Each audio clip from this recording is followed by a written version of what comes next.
Hey everybody, welcome back to Screwball, a baseball podcast, your home for everything baseball. I'm your host Mike Lepre, here with my co-host Frank White. Hey, how's it going? And this week on Screwball, we got another slow news week coming at you. We don't really have all that much in the way of COVID news or in the way of, Astro news like usual. But we do have some trade rumors coming around now, finally. With the trade deadline really not far away, within a week now. We do have some trade rumors to talk about. Nothing concrete or really any huge trades yet, but we do have some swirling rumors going around. So we'll get to that in a little bit. So why don't we start with the top of the news that at least we'd like to talk about. Number one, Albert Pujols has officially passed A-Rod on the all-time RBI list for second place. On Monday, Pujols got his 2,087th RBI in the fifth inning of an Angels 11-4 loss. He is officially second all-time on the RBI list behind Hank Aaron, who finished his career with 2,297, which means that Pujols is currently 211 RBIs to pass Hank Aaron, which at the moment seems like a not too steep climb for the future Hall of Famer. So Albert Pujols, you called it, and obviously a lot of people saw it coming with the RBIs. He's officially second. Like I said here, he's a future Hall of Famer for sure. Do you think he'll get the 211 RBIs over the course of his remaining contract or there beyond? Yeah, I think he breaks the record. Yeah. He's got the rest of this year. I believe he already mentioned he's just about fully committed to next year. Mm-hmm. He planned on playing out his contract, and I even believe there might be another year onto his contract, or even an option into his contract or something. Mm-hmm. I believe he plays until he gets the record. I mean, a full year, he was still getting about 100 RBIs a year. Yeah. So sure. Let's say he gets another 20 RBIs this year. Let's say it's 100 next year. We're talking 2 more years after this, and I think he's already playing next year. Yeah, sure. So I think he gets it. I think also he'll push to 700 home runs and might even get up past Ruth on the home runs too, because a normal year he's still hitting about 20 something home runs, 20, 25 home runs, and he's getting about 100 RBIs and batting 250, which is a pretty solid year. 240, 250. Especially because he's 39, 40 years old, 41 maybe. Yeah. Something like that. He can play a little bit of first base still, so he's still a productive player. Yeah. Congrats to Pujols on passing A-Rod. I was surprised even looking at it again. I was surprised A-Rod even got that high up, and A-Rod was pretty high up the home run list too, if you really look at it. I mean, 696. Yeah. So, it kind of surprised you when you look at it. If A-Rod played just that little bit more, it could have gotten to 700. But obviously, people you're going to put an asterisk next to that. So, Pujols though, you're not putting an asterisk next to his name on anything. So, which is awesome. Good for him. All right, number 2. Ronald Acuna Jr. has been acted from the IL, as well as Aaron Judge, and prospect Ian Anderson will start for the Braves against the Yankees Tuesday night. So big night for the Braves and Yankees. Got big stars back. Got maybe an up-and-coming star coming up to pitch for the Braves. Acuna will be playing for the first time since August 11th. Ian Anderson is MLB's number 42 prospect and the Braves' number 3 prospect. And he posted a 3.38 ERA across both AA and AAA. So Ian Anderson, a guy I'm not overly familiar with, I can't really speak too much what, if he has, what his out pitch is or what his real repertoire is, or really how good he is. I can't really speak to Ian Anderson, but it's good to see, obviously, Acuna back. Acuna's been out longer than Judge has. Judge, I think, was just on the 10-day IL, and he's already back. So good to see 2 stars back. Ian Anderson, I don't know if you can speak more than me about this kid. I don't know even how old he is. I think he's early 20s, 22, 23, 24, something like that. Yeah, he's one of their higher prospects, obviously. Yeah. And one of the guys who was going to be there with Mike Soroka to be their charge into the pitching and kind of go to their old school team where they had Glavine and Maddox and Smoltz. He was going to be the big part of that. So another big young pitcher for them. And, they should be excited for him because really we've seen most of their offensive players coming up and going down and kind of being, up in the majors. We haven't seen much of their pitching other than kind of Mike Soroka. Yeah. Kind of Mike's Fultonavich was kind of like an older guy. Not old, but compared to some of these younger prospects, he wasn't really part of that prospect swing. Yeah. He's kind of already on the way out. So he's, one of their upcoming pitchers, and they really expect big things out of him. He should be, top of the line, top of the rotation guy in the future, him and Soroka. Yeah, which is good for them because I know right now the Braves really need the pitching. Coming into the season, they had a pretty good rotation with Soroka and Fultonevich and King Felix and all those guys. So Hamels. and yeah, Hamels and Max Fried, right? Yeah. So they could really use the help right now, and especially going against the Yankees lineup, even with Aaron Judge back there, Yankees are a little weakened right now. So extra pitching maybe they could sweep the series or something. Yeah, he could slide right into either the 1 or 2 slot in the rotation in the Mm-hmm. coming years. Whatever if he's the 1, Soroka's the 2. Mm-hmm. Soroka's the 1, he's the 2. With Max Fried really gonna be the 3, Mm-hmm. a really good 3. He Mm-hmm. could easily be a borderline ace or to 2-man on any team, but he's really good. Mm-hmm. He'll be like that 3, and it's just gonna be just like that Glavine, Maddox, Smoltz kind of thing. Mm-hmm. Cool. Yeah, good for them. If they could, I don't know if they'll quite be like Maddox or Glavine or Smoltz, really any of them. Well, no, no one's like Maddox. So. That's what I'm saying. Yeah, but if they can get like a core like that, that's awesome. That'd be fun to watch, especially with the offense too, with Acuna and Albies and Freeman and Dansby Swanson and familiar things to this team compared to the '90s Braves. You can kind of put Acuna with the Andrew Jones kind of comparisons, coming up real young, and then the pitchers they have plenty coming up, so they kind of got a few things that you can say, they kind of you see some similarities, but they kind of built the team the same way they built it at that point. Mm-hmm. Yeah, get a couple young pitchers, a couple veterans, and then get a superstar outfielder and go from there.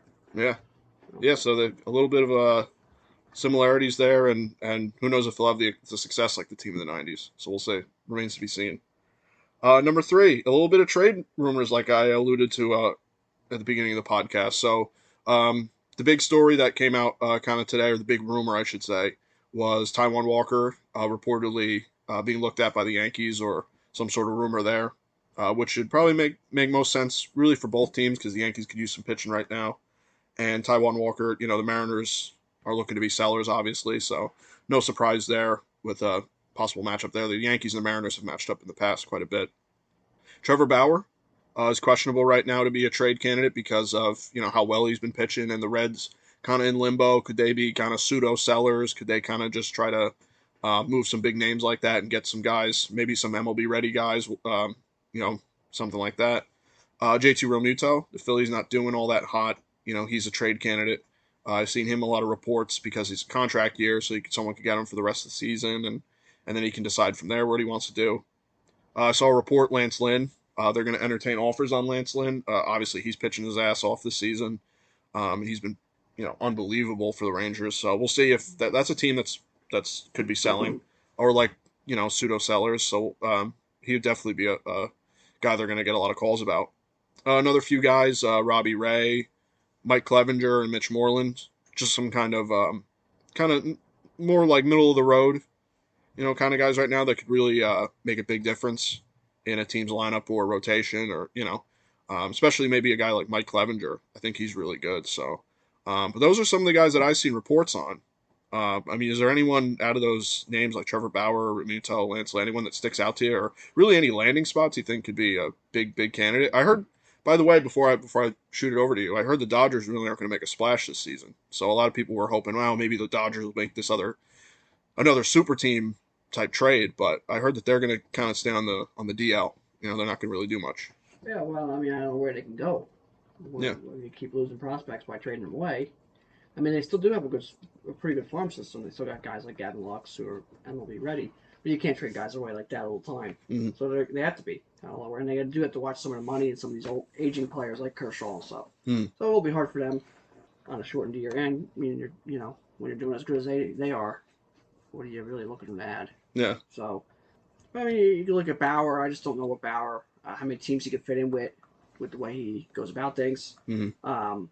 And then team trading for him. You already mentioned he only wants to sign 1-year deals, so he was, kind of a weird one.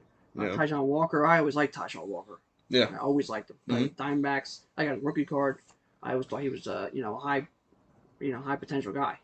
And he had just multiple arm surgeries and arm problems and arm surgery for the last couple of years, so you can't really stay healthy. But definitely a high potential pitcher. Mm-hmm. So sure. We'll see what happens there. A couple other guys I like to mention, Josh Bell, not playing great with the Pirates. His hard contact percentage is like 94, or one of the higher ratings. It's not, the luck factor is not playing in for him. Mm-hmm. But he's a guy with multiple years of control. Hmm. Switch hitter, could play a little bit of outfield, could play first base. A team could jump on him that's kind of really not doing great right now, but can kind of get him and have him for 3 years and build with him. Yeah. And Arenado, a Yeah. team like the Rockies kind of faltering at this point now. Do you go trade him away, get 3, 4 prospects for him, and then with some of the young guys they already have, you're kind of way ahead of the rebuild already. Yeah. So we'll see. There's a few. I don't think we're going to see. I think it's going to be hard to see a big splash move, but I wouldn't be surprised to see a team maybe like the Yankees, the Cardinals, maybe the Cubs because they got out to such a hot start. Hmm. Astros, teams Yeah. like that where they're like, let's just go. Especially the Astros, try proving something in that couple of injuries they've had. Yeah. Maybe come out and just say, let's go for it one more time. Hmm. So we'll see. But we could see something. We could see Lindor go. Yeah. The Indians are playing well, but do you really risk it all to try to win the World Series this year and let him walk away next year? Or do you sign him? Hmm. Do you just trade him and get what you can get for him? So we'll see. There's a couple names out there that could really make a big splash, but I just don't know. It's going to be hard with the half season or a third of a season that we're playing. Yeah. Yeah. It's gonna be interesting the next few days because this is really by the time we record again, we'll have some answers on who's there. I'm sure there will be some big trades in the time we record this and the time we record the next one. So definitely keep an eye out for some rumors or possible trades. Number 4.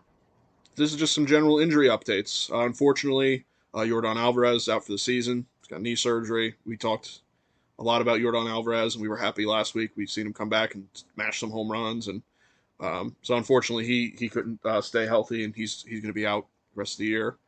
Gleyber Torres and James Paxton went on the IL around I think the same day, and they got hurt in the same game, I believe. That's a big blow to the Yankees who already lost LeMahieu, Judge, Stanton. It's just an epidemic now at this point for any New York team to just get hurt, I guess. Yeah. And the last guy I got here in the just general injury update is Nick Anderson for the Rays. Really posting up a great ERA with the team and really pitching his ass off for that club. And he's on the IL with right forearm discomfort, which could mean Tommy John, unfortunately. So we'll see what happens with him. I haven't heard any updates as of right now, but hopefully he gets better and he's a great pitcher, so I'd like to see him back on the team. So that's who I got for the guys, just the bigger guys for the IL, because like we say every week, there's always minor moves that we could mention. But Sure. So to go off with some of the names, I did mention Alvarez here is out for. I know they were saying most likely the year, but it looks like he's going to be out for the year, especially if he gets the surgery. Bregman went on the IL. Stay with the Astros. He went on the IL, I believe, with a hamstring or groin issue. Chris Bryant. Yeah. Yep. Chris Bryant, Tyler Chatwood, and Quintana were all in the IL. Chatwood and Quintana both actually got activated today for the Cubs, but Chris Bryant is still on the IL. Strasburg's done for the year, getting surgery to fix carpal tunnel. Yep. Judge is back today, like you mentioned, and another big name, Salvador Perez, on the IL. So those are some of the bigger name guys and some of the bigger name teams that are doing well to mention. And obviously with the other flurry of injuries, minor guys or we can sit here for a whole episode, every episode, and just talk injuries, really. So we don't want to get too much into that. And some other quick, notes I have here for, this week in baseball, essentially. The Mets had a small COVID issue. One player, one staffer, that shut down their weekend series, which also shut down the Yankees' weekend series. Yep. Might have been good for the Yankees. A couple of days off, kind of let them recuperate. They were not playing great. No. You mentioned the trade deadline. That's a week away. So we'll see some, hear some news and see some moves coming on here soon. They go along with that. The Yankees and Phillies made a small trade. I believe that the Yankees traded David Hale and they got Addison Russ. Some more kind of minor moves there, but still a trade. And then Trevor Bauer, who we mentioned earlier, I got here is the beer antics. Yesterday on the mound. Had a Budweiser made a deal with him, I believe. He broke the Reds strikeout record to start the season or something like that. They would make a special beer can for him or something like that. So he ended up striking out the guys yesterday. He spelled Bud on the back of the mound. Act like he chugged the beer. So he's just a maniac out there. Yeah, he sure is.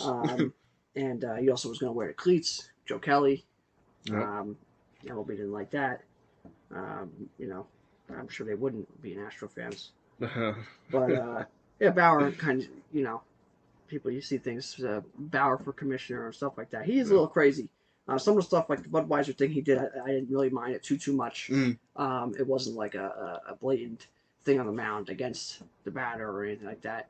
It does kind of get to that line, though. I like to kind of keep it a little bit straightforward. But if we're gonna be okay with bat flips, you got to be okay with him doing a little bit of something. But it wasn't nothing bad. No. But something like that's okay. The cleats I thought were funny. Yeah. Some of the other things he does is a little not much up my alley. Mm. But some of the things he does, it's okay.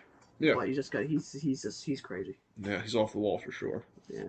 You got a bunch of stuff going on. I mean, Plesac and Clevenger's still not called up. Yeah. Clevenger, they said, is going to get called up and start Wednesday. Yep. Plesac, they told him there's no spot on the roster for him right now, even though he was on the roster already. Yeah. So that's kind of weird. That is weird. Astros alternate site got shut down because of COVID. I don't know how many cases, but I believe this was the last couple of days they got shut down. And a big thing I thought too, lots of higher up prospects getting called up, like we mentioned, Ian Anderson. The Indians called up one of their pitching prospects. Mm-hmm. The Cardinals called up Dylan Carlson. Tigers called up Casey Mize. We mentioned that last week. Mm-hmm. So we can see a lot of these top prospects or higher prospects getting called up. And you don't really know what you're going to get out of them, one. Two, they don't really have much minor league experience. And this year they haven't played minor league ball. There is no minor league ball. Yeah. And it's exciting to see some of these big names and these higher names in some of these organizations get called up and, get thrown right into the fire, right into a 30-game pennant race. Yeah. Yeah, it's cool for them. It was fun to see Dylan Carlson and Casey Mize, especially because, and I guess Joe Adele for the Angels, too. It's cool to see them because they've been hyped up a lot. Yeah, it's just a shame that no one's there. These fan bases who've been following them for 2 years, 3 years, whatever, how long they've been there, don't get to watch them. Their family, who's obviously dealt with all the, the groundwork to get to where they're at, they don't get to see it in person. Dylan Carlson's first home run ball, they gave it back to him. They had to give it back to him in a glass of water for protocols for COVID and stuff like that. So it's just crazy things, man. It's your first home run ball and sit in a glass of water, probably waterlogged. Yeah, yep. So, it's just crazy. So it's a kind of a shame for these rookies, but it's also, a weird season that they get to call. Some of these guys get called up before they would have. So it's kind of a good and a bad. Yeah. Already, you never forget when you get the call and you go to the MLB, but you'll really never forget it this season. And the good thing too is, at least if you come out and you just struggle out the gate, you don't got to worry about the own fans booing you. Yeah, that's true. Or going to, let's say you're Dylan Carlson, you're a big prospect with the Cardinals, you go play at Wrigley, you don't got to worry about them booing you. Mm-hmm. Yeah, I guess that helps, kind of eases you into it, but there's goods and bads. Yeah. But, it's just a shame, I think, that they don't get to be there with their family at least. Yeah. And kind of see them, they've been there every stage, stepping away, and then the biggest step, they don't even get to be there. Yeah. And they might not see them for weeks. Let's say they're on a road trip for a week. You might not even get to see your family. You might get played your first game, a week goes by, you don't even get to see them. Yeah. To call them. Yeah, I was gonna say you get a call after the game or something. Yeah. So it's weird, but it's cool to see some of these prospects get called up a little earlier. Some of them than we would have seen. Mm-hmm. So. Yeah. There's a lot of exciting. I think there's like a class right now of players that I think guys like Sixto Sanchez and Dylan Carlson. Sixto Sanchez, another one I called up. Yeah. Alec Boehm. Dane Dunning for the White Sox. Yeah. I mean, the list goes on. It seems like there's this class of players that are really getting pushed, and a lot of them are exciting. It's exciting to see, like you said, Alec Boehm is, I think, an exciting player. So it's cool to see. Maybe we have this revolution in the game, maybe with these young guys coming up. Yeah. It could be cool for next season. Yeah, it is cool to see. Now I just want to throw one thing in there with that. I'm going to go out and just Luis Robert. Mm-hmm. I think is maybe the second best baseball player in all baseball. He's unbelievable. He's awesome. There's Trout and Luis Robert. Yeah, he's unreal. And the guy hasn't played baseball that long in his life. He was like a later baseball addition. I think he picked up a baseball or really started playing baseball maybe in his teens. Which is weird. Yeah, so it wasn't like he was a guy, 6, 7, 8 years old and he was playing. He was like a later addition. So there's still times he's still kind of learning a little bit. Mm-hmm. But I think he might be the second best baseball player, at least position player in baseball right now. Yeah, I put him against anybody. The only guy I can say I know is better is Trout. Yeah, well, and even then, it's they have very similar tools. Mm. But Luis Roberts, unbelievable. I mean, he could run. He beat out a ground ball shortstop. The guy just hit a normal ground ball and didn't even throw it. Yeah, it's unbelievable. He steals bases standing up. That's like some Bo Jackson stuff. Yeah, I mean, robs home runs, makes it look easy. Catches the ball in left field, camps underneath it. Like he runs all the way to the left fielder spot, camps underneath it. I seen the video. Eloy Jimenez Mm-hmm. was standing right underneath it, and he came all the way over and caught it. Yeah. Like it's ridiculous. Power. I mean, a big guy, and he's got a tall guy, but not real thick yet. No, not like And just crushes the ball. Mm-hmm. I mean, this guy's a maniac. Yeah. He almost reminds me of like an Eric Davis. Mm-hmm. Yeah, I can see that. That's pretty much what you. But I think he might be the second best position player in baseball. And he just turned 23, so Just got into the league. Yeah, I mean, that's how good I think he is, and that's how good, exciting he is. Yeah. People Tatis. I know Tatis is up there, and people Bellinger, and Mookie Betts, and Yelich. Mm-hmm. But I'm always gonna say Trout's one. Oh, I don't care who's in the league. Yeah. Unless Babe Ruth comes back. Yeah. Trout's going to be number one. But I Luis agree. Robert, I'll put him up against anybody else. Yeah, he's really fun to watch. That whole White Sox team, in my opinion, is fun to watch. Yeah. They got a lot going on. He's unbelievable. Yeah, if you guys aren't familiar with just maybe his play, maybe you've only heard about him, maybe you haven't watched him, just go and watch him. Watch some replays or whatever he's doing. He's fun. Yeah, and he hasn't really shown much pizzazz either. He's out there, like Puig, kind of being this crazy guy, loud. He hasn't really shown any of that. He's kind of like a quiet guy, which is weird because he's unbelievable. Mm-hmm. And he said the other day, he said he's a six tool player. Oh, what's a six tool? He says he could dance pretty well. Oh my god. Yeah. So good for him. Yeah. So he's crazy.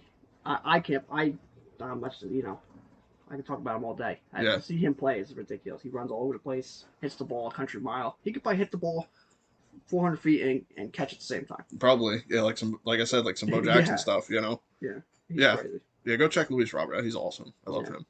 He's one of my favorite players right now. He's really growing into one of my favorite players to watch. Yeah, I agree. He's on that Tatis excitement, electric. He just doesn't get that attention as Tatis has been getting recently. Yeah. He'll get there. Oh yeah, Kind of like Trout. They both kind of don't really get the attention. Really, Trout gets attention, but still not as much because he's the best. Yeah, he is. He still doesn't get that attention. Yeah, imagine if he was marketed right, by the MLB. Yeah. Any of these guys. What they're doing with Tatis, they're kind of really helping out Lindor. Some guys they really go for. Trout's just weird. He's in a weird spot. Yeah. But I think Luis Robert's kind of following that Trout line. But there's some real unbelievable superstars out there right now. Mm-hmm. And Luis Robert jumped into that category, I think, already. Yeah, agreed. 100% agree. All right, let's wrap up the news here with who's doing the best right now. The Dodgers currently have the best winning percentage in all of baseball with a .733 winning percentage, and they sit at 22-8 on the season. The A's and Twins are right behind them with a .667 winning percentage, both sitting at a 20-10 record. The Dodgers also still own the best run differential in the league with a +79. I think this 3 or 4 weeks running with them, or maybe even the whole time in the league they've had the best run differential, something like that.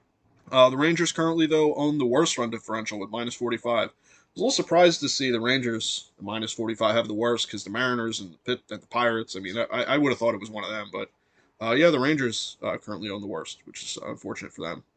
I know you got some hot teams or cold teams you want to mention too, right? Sure, I got a few of both here. The Astros got red hot there. Dusty Baker and the I fellas. think they won like 8 in a row. I think so, yeah. Altuve starting the ball a little bit better. Alvarez was there for a series, played well. That was it for him. The White Sox playing better. Mm-hmm. The Indians, I think they're both like 7-3 in the last 10 games. Mm-hmm. Same division, so they're starting to chase the Twins a little bit. So that's going to be a crazy race, especially with the Indians coming to this deadline. What do they do? Like we just mentioned with Lindor. Mm-hmm.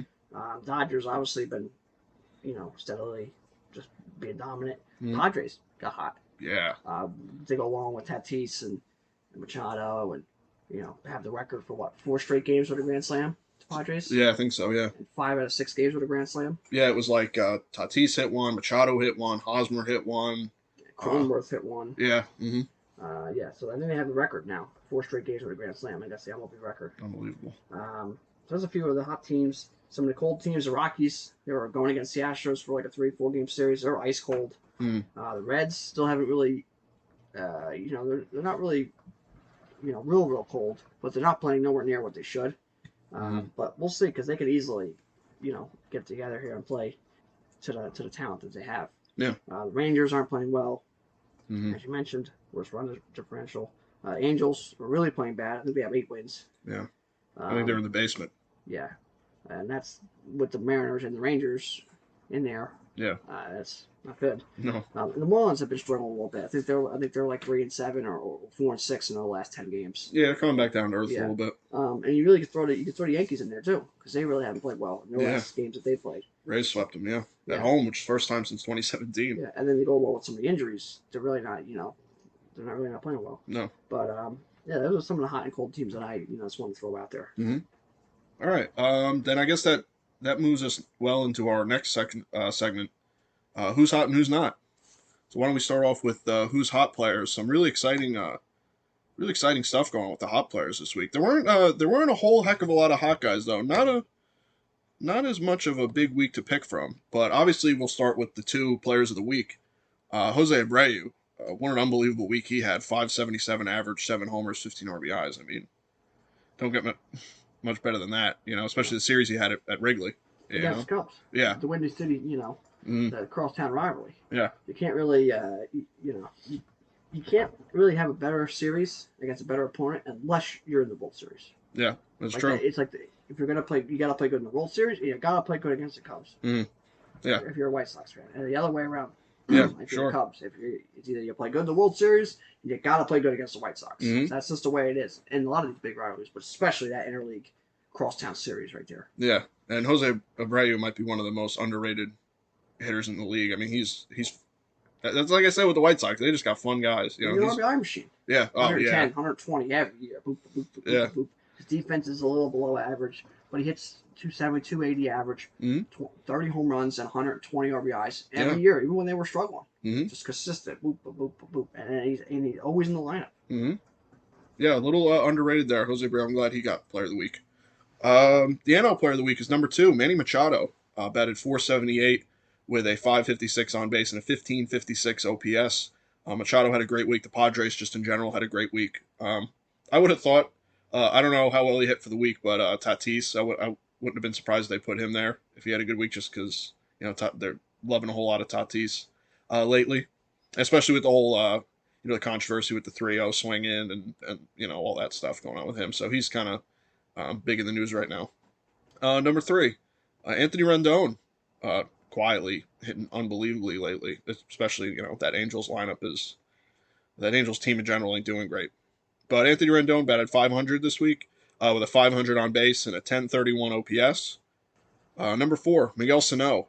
He batted .462 with a .533 on base and a .1495 OPS. So Miguel Sano, you can really pick anyone out of that Twins lineup. I'm sure any of them are having a hot week at any point because there's just so many hitters in that lineup. He was mashing some home runs. Oh, yeah. He had monsters home runs. He had one that was like 130 miles per hour line drive at Pittsburgh recently. He had that one at Kansas City hit the Hall of Fame, which was crushed. I'll never forget the one Trumbo hit over the Hall of Fame. Yeah, that they said was like 400 feet. Yeah, that was stupid. But yeah, he's been really knocking the cover off the ball average wise. But obviously his power, which is just brutal. Yeah. Strength that he's got. Yeah, I mean Sano's fun. He's a little. I don't know sometimes how to feel about Sano. Sometimes he's real cold and he looks real bad, and sometimes he has a week like this where it's like, wow, this guy can really be like their 4-hitter. He could really be unbelievable.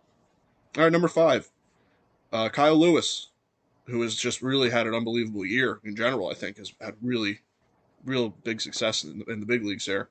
He's batting .474 over the last week with a .600 on base and a .1442 OPS. So he's almost in every way had a better week than even Miguel Sano. And even Machado had a little bit, comparable week. So Kyle Lewis, a guy I wanted to bring up because I feel like we haven't given him enough credit. He really is a great player, and he's quietly hitting really well over there for the Mariners. So I don't know. That's all I got for my hot players. If you got any more hot guys, hot pitchers, whatever you got. Sure, yeah, I got a little bit of both here. So a few hitters I want to mention. One is Paul Goldschmidt. He's just continuing his dominance in his career. He should have he should have a nickname like Tim Duncan, the big fundamental. That's what I always think of with Goldschmidt. You got Nelson Cruz, 790 years old, still playing well. Yeah. We're talking about him for I think 15 more years somehow. Probably. He's just crushing the ball. David Fletcher, oh my God. throw the ball anywhere, he's going to get a hit. Mike Trout had some raving reviews of him, some crazy quotes and some crazy stories he talk about, so you go look those up. Mm-hmm. But I like David Fletcher. I liked him a lot last year. Doesn't he? He had like 8 home runs last year. He can hit. Oh He yeah. can play the field anywhere. Mm-hmm. He's crazy. Yeah, he's good. Running all over the place. He's just a maniac. And Michael Conforto hitting the ball well. I know the Mets were missed a few games here with the COVID postponement, but he's been playing well. Mm-hmm. I think he's way up over 300 his last 7 games. Yeah, good. So yeah, Michael Conforto having a higher average, knowing because he's been a big power guy, but his average has always kind of been 240, 250. So if we can get his average up to 270 and hit the power, really gets that full potential that he had when he was a top prospect with the Mets. Yeah, sure. And a couple pitchers to mention: Pablo Lopez. There's a small name guy we haven't really you don't really ever hear of out there, pitching really well. Mm-hmm. So another one, Kenta Maeda with the Twins. As you can see, while the Twins are doing well, we talked about 2 of their hitters and a pitcher of theirs. Last week we talked about one of their relief pitchers. So you can kind of see why the Twins are playing well. Yeah. Another red hot pitcher is Zach Gallen. Mm-hmm. Throwing the ball really well. And Framber Valdez, I believe it's Framber. Okay. Framber, I believe, something like that. Yeah, so yeah. But Framber Valdez with the Astros, he's pitching really well. I think he has 6 games this year, 5 starts. I think one of his starts he had 14 strikeouts. Mm-hmm. Pitching really well. Young guy for the Astros. Good. And that's something they really haven't had the young pitching over there. They just keep coming up with young hitters. Mm-hmm. So if they have a little bit of young pitching, they can kind of keep that AL West dominance, or not really dominance, but success out there. Mm-hmm. So that's pretty much all I got for the hot section of our players here. Cool. And it goes to without mention that guys like Lance Lynn and Shane Bieber are still pitching their butt off. Yeah, sure. Those guys are still pitching well. Yeah, they could be on the show every week with hot pitching. Yeah, you know don't what want I to mean? keep mentioning the same guys. Also, especially with the hot players, you like to mention some of these guys. Some of them that aren't maybe guys you talk about a lot, especially some of these pitchers. Mm-hmm. Those are always fun to talk about, giving their little moment to talk about them. Yeah, you could talk about Bryce Harper every week or so, or this guy every week. But everybody knows them. Yeah, Nobody talks about Paulo Lopez or Donovan Solano. We talked about Donovan Solano for like 2 weeks. I know. So there's no, just give them their moment. Yeah, sure. That's why I try to find the unless someone had like Jose Abreu had an unbelievable week. Unless there's something like that, I try to find the guys that you don't necessarily talk about enough that maybe batted 460, 470 over a week. You got to bring a little attention to the guys like that. Sure. So why don't we move on, unfortunately, to the who's not players of the week, the cold players. Number one guy me and Frank like, unfortunately.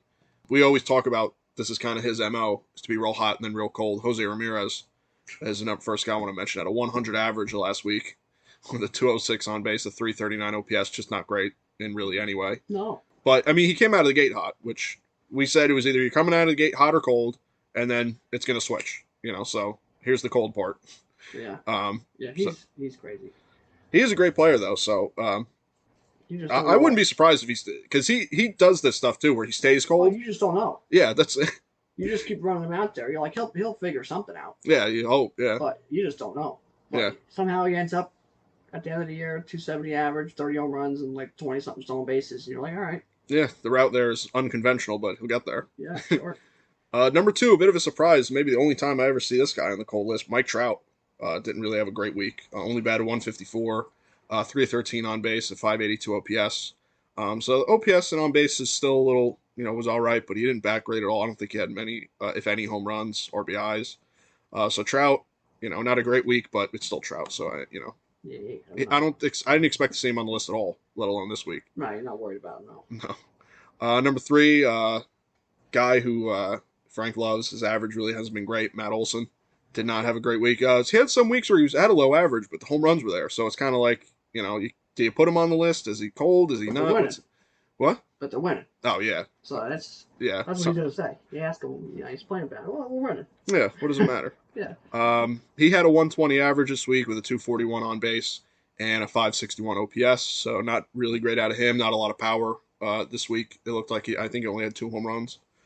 Number 4, Brandon Lau went from hot to cold immediately. He was player of the week last week. He had a 182 average this week with a 379 on base percentage and 834 OPS. So Brandon Lau, he had an unbelievable week. It doesn't surprise me that he came a little bit back down to earth. Verlander's a pretty good player, though. I wouldn't consider him like an all-star or anything, or a superstar or anything like that, but he's a pretty good hitter Yeah. with the Rays. He gets the job done. The Rays have a lineup of guys that just get the job done, so it doesn't surprise me. A little bit of an old school hitter, like a real hitter, Hmm. like a McNeil, Mayhew, a real hitter, not just that pull, that power. Spreads the ball all over, and his cold streak should be short, and his hot streak should be longer. Yeah. That's how his career should be. Yeah. I don't expect to see him like kind of Trout. I don't expect to see him much on here. Number 5, last guy on here is J.P. Crawford. Really, the reason I even included him on here is because he had the worst average I've seen out of like at least 20 at bat week. J.P. Crawford had a .095 average for the week, 130 on base, and a 226 OPS. So really not great at all. That's under 100 is a little rough. Let alone under the Mendoza line. If you're getting under 100, it's like, ooh. Yeah, you're not on the interstate. Yeah, You got a problem. yeah. So hopefully J.P. Crawford turns that around. Hopefully all these guys turn around. Never Yeah. want to see guys batting like this, Yeah. So a few names I want to throw out there on my cold list here. Tyler O'Neill for the Cardinals. Mm-hmm. Struggled a little bit. I think he's in the 130s or 140s in the last 7 games.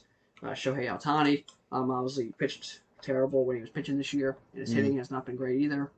I think we've seen a stat recently. He's 2 for 26, 2 for 27 against lefties recently, so he's not hitting lefties very well. And he was kind of left-handed batter that he hit lefties well. So it's kind of alarming there, especially with the arm injury. You wonder if his arm's kind of bothering his hitting too. Another guy I want to mention, Joey Gallo. He's batting about 200 over his last 7, which is not that bad for him since he has a bunch of home runs. But he's not really getting on base, not hitting a bunch of home runs. You're not really hearing anything of him. Yeah. So, reason why the Rangers are struggling. That's a Yeah. big reason. Mm-hmm. Another guy, Nico Goodrum, Tigers. He's one of their younger players, one of their better players. Not hitting well. And a big name guy here, Anthony Rizzo. Yeah. As much you kind of kept seeing him hit home runs, it kind of hit big moments with the Cubs there. He's batting like 130, 150, something like that with the last 7 games. So he's not really playing well. Might be a reason why the Cubs have not really slid, but kind of cooled a bit. Yeah. Not 8-2 every 10 games they play. Yeah. So that's sure. probably a big reason why. And a couple pitchers I want to throw out there. John Gray for the Rockies. You've seen the Rockies struggle these last week or so, 2 weeks. He's a big reason why he hasn't been pitching well. I think he's got like a 5 ERA this year. Lance McCullers not pitching that great. And here's a big guy here, Max Scherzer. Yeah. He's got like a 4.5 ERA, 4.3 ERA, something like that. It's just not terrible. His whip was high though. It was like a 1.2 something whip. He walks are up a little bit. Strikeouts are still kind of up. Maybe touchdown, but just not dominant right now. So I just want to throw him out there. Guy getting just not beat out of him. Luke Weaver. He's got like a 9 ERA. He's just getting pummeled out there. I'll say. And another younger pitcher who's I kind of think is going to be pretty good. He's not pitching really that well right now. Is Griffin Cannon for the Angels. He's got like a high 4. I think it's 4.88 ERA, I believe. But not pitching really that well. But he's a young guy. I think he's going to be a pretty good pitcher for years to come. Yeah, I just got a few other notes to throw in there before we kind of wrap up here. We're halfway through the season. Yeah, officially. For the most part. Most teams are about 30 games through. Yeah. Deadline's coming up. September baseball's coming up. So we're kind of halfway through this season, even though it just feels like we're just getting in the swing of it. I know, it's weird. Baseball's baseball, so can't complain. No, I hear you. And the Mets and Yankees are expected back today. The Mets were playing a doubleheader today, I believe, with the Marlins. Yep. I believe they were losing, and they got a rain delay now. And I believe the Yankees got postponed. So there goes that. Supposed to be back today for them teams. But they were at least scheduled back today. Yeah. So that's good. Yeah. You don't like to see teams miss games. Yeah. Especially a weekend series against each other. And especially for that reason. Yeah. So sure. But you like to see your teams back, especially in this area. It was kind of weird not to see, really nothing on TV. Yeah, it was weird. Kind of sports-wise in our area, other than the Phillies. Being the Mets and the Yankees both not playing on a weekend. Yeah. You think, Friday night you throw a game on, Saturday night you throw Saturday during the day or at night throw a game on, Sunday, whatever. You expect to throw a game on, see them. Yeah. You didn't see them. So then they didn't play yesterday. Yeah, it's like. So you just didn't get to see them for a while there. So they were expected back today with the rain. There that goes. Of course. So thanks, rain.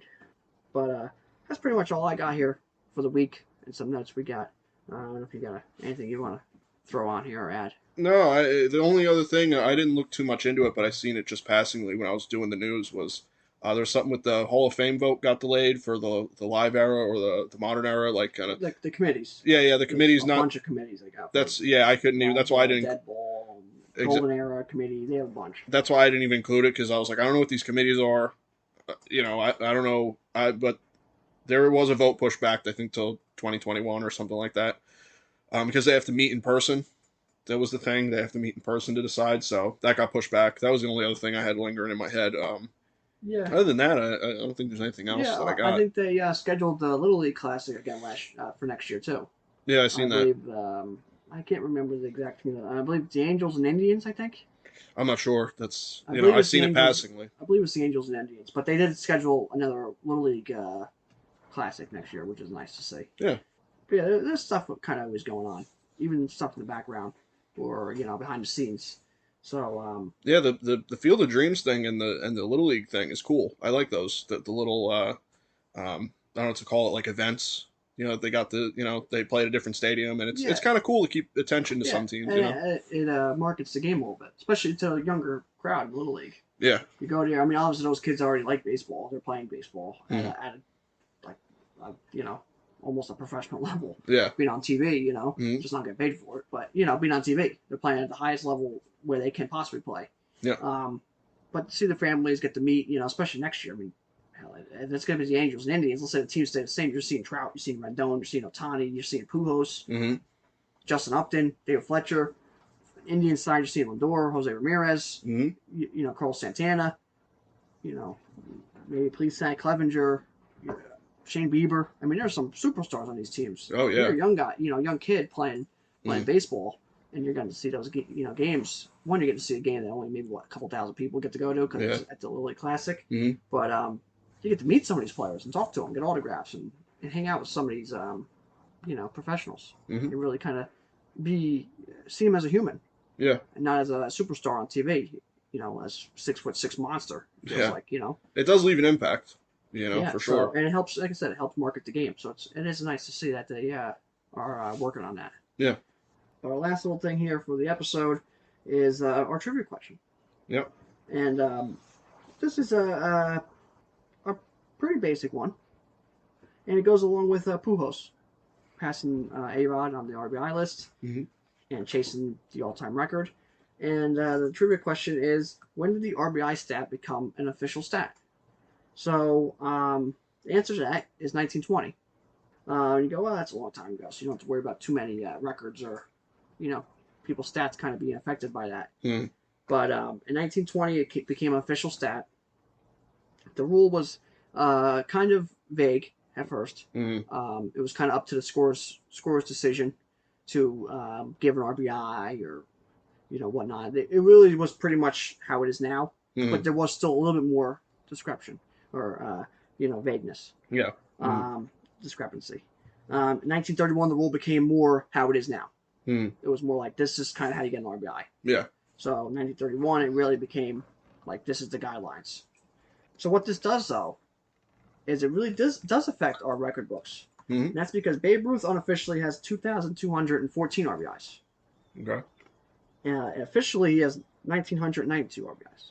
So instead of being like fourth, fifth on the RBIs list, he would be second, right behind Hank Aaron. Yeah. What, about 50 behind him, 60, 70, somewhere in that area? Yeah. Not many.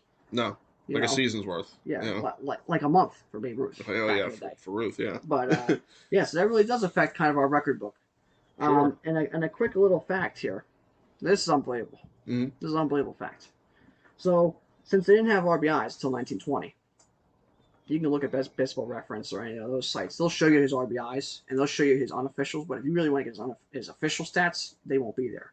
But, so his first, 1915 to 1919, 4 or 5 years, wherever it was, Yeah. he hit 49 home runs those first 4 years or so, because he was a pitcher, majority pitcher.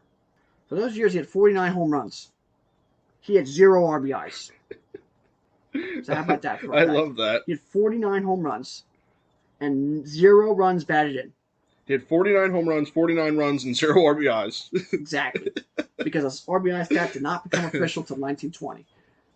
Unbelievable. I love that. So there you go. So just a little crazy, a basic trivia question, really. Mm-hmm. Not too much in depth, Mm-hmm. but a crazy fact to go along with it. Yeah, I So I love just that. wanted to throw that out there, and it went well with Pujols passing A-Rod for officially second on the RBI list, but unofficially third Yeah, on the RBI list. yeah, So I just wanted to bring those facts out and you know go along with that for a trivia question this week. yeah. That's a good one. I didn't even. I think I got. Yeah, I guess the year wrong, and I didn't know any of that. I didn't know any of that with Ruth and what he would have had, or really think about a lot of players that kind of got chipped out on the RBI stuff. You know, Yeah, so it's weird. yeah, and there's a lot of stats that were more newer. I mean, RBI is an old stat now, but still kind of cut some of our baseball history off. Hmm. And really, if you want to look on base, Yeah. OPS, stuff like that, that's from, I believe, 1984. Hmm. They become official stat. So Yeah. you can go look up Babe Ruth's on base or his OPS, but really it's not,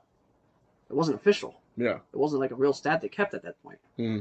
So there's a lot of stats like that. Saves, Hmm. that was a more of a newer stat. I believe holds is kind of more of a newer stat. Hmm. So there's a bunch of stuff like that. I mean, quality starts has changed over the years. Hmm. There's a lot of, crazy things if you want to go back and look at some of these stats when they became official, who made them official, especially some of these sabermetrics too. Oh yeah. War kind of coming into it and stuff like that. So there's always, ever changing stats and how you perceive them and Hmm. how we, record them. So it's just kind of crazy to see how they change over years, and especially some of these. I mean, RBI. You would think that would be like the number one stat. Yeah. It is Like part of the big average, three. yeah, average. You'd think on base would kind of be. I can see that kind of coming a little later, but not that late. Hmm. You'd think average would be one of the first. It's like the first one. You Hmm. know, runs, Hmm. singles, doubles, triples, home runs, RBIs, Yeah. It's stolen like. bases. You think that's like part of the main focus. Yeah. Maybe on base, maybe come a little later, Hmm. but to see RBIs not be a main focus, and then on base come 60 something years later Yeah. It's for like. offense. It's just that's crazy. It's Yeah. crazy to think about. It's like your foundation of how to judge a hitter is right there, and it didn't come about until having it all together didn't come about for a while is weird. Yeah, it's like having in football, Hmm. keeping like a quarterback stats. Hmm. How here's his passing yards, here's his touchdowns. We don't show your interceptions. Yeah, yeah. It's like It's like that's a big thing. yeah, That kind of that's leaves out a lot of his. It's like, yeah, you might have 400 pass touchdowns, but you might have 500 interceptions. yeah, We don't show his interceptions. You go, oh, this guy's unbelievable. yeah, You show you had 500 interceptions. You go, all right, this guy was a little bit of a crazy, maniac. yeah. A That's little the bit thing with 50-50. RBIs. You know, Yeah. he bat 300. He had back then he didn't hit that many home runs. He Hmm. had 5 home runs, and he batted 300. Hmm. Back then, 300 is still a nice number, but not quite as much as it is now. Yeah. And he had, let's say, he had 70 runs. He's all right. Yeah. He might have had 130 RBIs though. Yeah. You don't know. He might have been batting third, and top of the RBI list. But there was no RBIs, Yeah. so you don't know. Yeah. So that's just crazy to think about, really. Yeah. It makes you question a lot of the rule like the official history books. What we see is like you said, Ruth only had 1992 technically, but he would have been second had these counted. It's weird, Yeah. And it why not changes count your him? perspective. And why not count him? Hmm. Because it's weird. Because I think like OPS, if you look, or slugging percentage career wise, I think Babe Ruth does lead it. Yeah, he does. But they didn't count them. Technically, it wasn't official when he was a player. Yeah, So why does that kind of count? But RBIs, you kind of keep off what 100. What is this? 150 RBIs, 120 RBIs. You're keeping off this guy. Yeah. But slugging and on base and OPS and stuff, you're giving his credit for that. That's just a weird. it is weird. Yeah. And then you got also home runs back then. With the fields being 910 feet center field and the balls kind of being like a beach ball. A ground ball double back then was a home run. Which is Do you want to go back and take off a home run or two? Well, for some people, I mean, I don't think you got many ground ball doubles. With some of the fences being kind of higher and the fields being 500 feet and the balls kind of being a little softer. a little squishy. Yeah. Yeah. But so it's like where do you draw this line? Does this count? Does this not count? Did we change stats? Mm-hmm. We can really go into it. We can have a whole episode here and dive into all the stuff that they could change and all the craziness. Yeah. But those are the facts that you get to look at and it makes you just scratch your head. Yeah. And think, what the hell's going on? Yeah. It makes baseball fun that it's kind of the biggest sport with the old like the records and the old statistics and football and basketball and stuff don't really just because the sport is so changing. A lot of records in football and basketball get broken a lot. So it's like baseball. There's these old guard history, like historical records and statistics. It goes back so far. It's just fun to poke through. Yeah, and people sometimes I think with baseball is they almost don't care for your stats until 10 years down the line. Mm. Like they Yeah. don't realize how good you were until you're gone. Yeah. Until they really go, now it's 5 years after you retired. Now let's look at you. Yeah. They don't take for granted. They take for granted some of these guys while they're playing. Mm-hmm. It's almost like Mm-hmm. you almost look at baseball always past tense. So it's Yeah. almost like you're looking at baseball now from the 2000s to 2010s Mm-hmm. or to 2010, but we're in 2020. Yeah. So then next year it's like, all right, now we'll take the next 10 years. So you almost, looking at stats and stuff from 10 years prior. Mm. It's weird. Yeah, it is. Compared to football and basketball, you're looking at that right now. Yeah. Mm-hmm. So at baseball, it's almost like you're 10 years behind. You're always looking at 10 years prior. You're not always looking at the year, which is kind of crazy. Yeah, it is. It makes baseball unique, which is cool. Even just in that regard. Yeah. It's all about the history, the heritage, and the pastime, different eras, which have really made records hard to break. Oh yeah. So it's just unbelievable. That's really all you can say. Sure. It's crazy. All right. Well, I think that's about it. I mean, unless you got any final notes, final comments, or anything, I'm all good here. No, that's pretty much it. Just deadlines coming up halfway through the season, and excited to see some of these bigger name guys hopefully get back and some see the playoffs kind of start filling out. Yeah. Yeah. I already seen a thing where it was like if the postseason ended today, like a postseason picture. So it's coming. Yeah. All right. Well, I guess that's it. So, all right, guys. Until next week. You can listen to this podcast on Apple Podcasts. You can listen on Google Podcasts as well as Spotify. You can also listen to this podcast on our regularly updated YouTube channel and our website, screwball.podbean.com. You can follow me on Twitter at RealMikeLepre. You can follow me on Instagram at Mike Lepre. You can follow me on Twitter and Instagram at FDubs10. You can follow our official Screwball Twitter at ScrewballPod. You can follow our official Screwball Facebook at ScrewballPod, no E in Screw. And that's it from us, guys. We'll see you next week. Yep, take care.